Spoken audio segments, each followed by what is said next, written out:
And the Genesis author highlights the fact that God shows up. Ask me why. 2 of those times, he appears in one time, the trees of Mamre. That's where God shows up. Mamre in Hebrew means sight. And then another time where God shows up, appears to him, Mount Moriah. We'll talk more about that later. That place where Abraham sacrificed Isaac. Supposed to be his son. Mount Moriah. Guess what Moriah means? Ask me what? Moriah means also sight. It's like the Genesis author was trying to say, Abraham kept seeing God. He failed here, he failed there, he did this horrible thing, he messed up his life, and yet God insists on showing up. You know, when I read the Old Testament now, I've been reading it for 40 plus years, but every time you read it, you're just like, whoa. And now I'm more convinced. You know, when people say that the Old Testament God is a God who's cruel and a God who's really, really punishing, and in the New Testament God, always the God who's now gentle and now kind, that's totally wrong. Because if you read the story, the book of Genesis, that the author, you know, if you only read the story of Abraham, why would God deal with this man who fails so many times? And God is there showing up himself. Are you listening to me? In the first encounter with God that Abraham had, it was a very dark place, dark period of his life.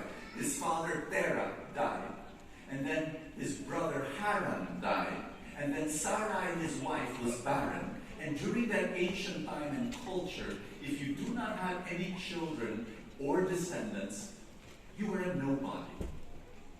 And it is during that dark time, that struggle in Abraham's life, that's when the first time God appears.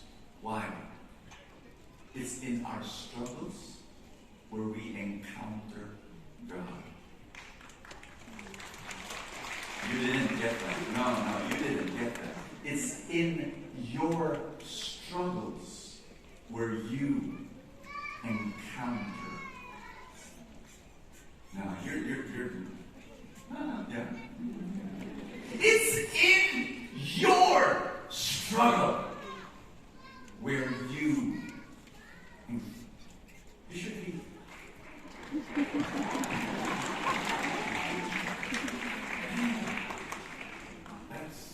I'm telling you. So this is what God tells Abraham.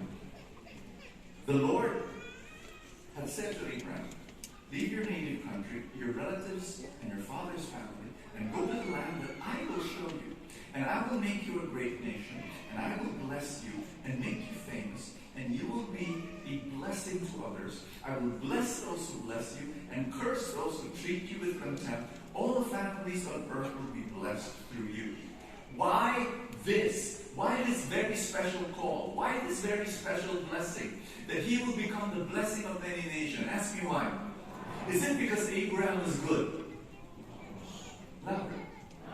Is it because Abraham earned it?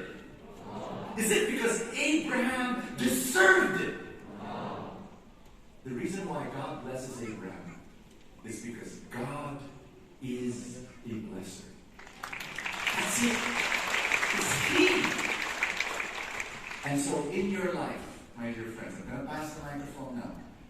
Before I leave the stage, I just want you to know that. Why will God bless you? Why does God always show up in your life? If you're my age, I love looking back at my life. I'm 50 plus years of looking back and seeing how God showed up in my life.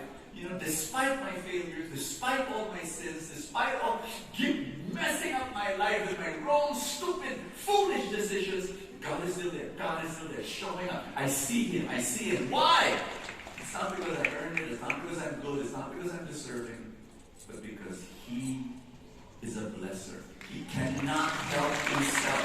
He cannot stop Himself. will always show up. He will always bless you. Dr. Didoy, come. Preach away.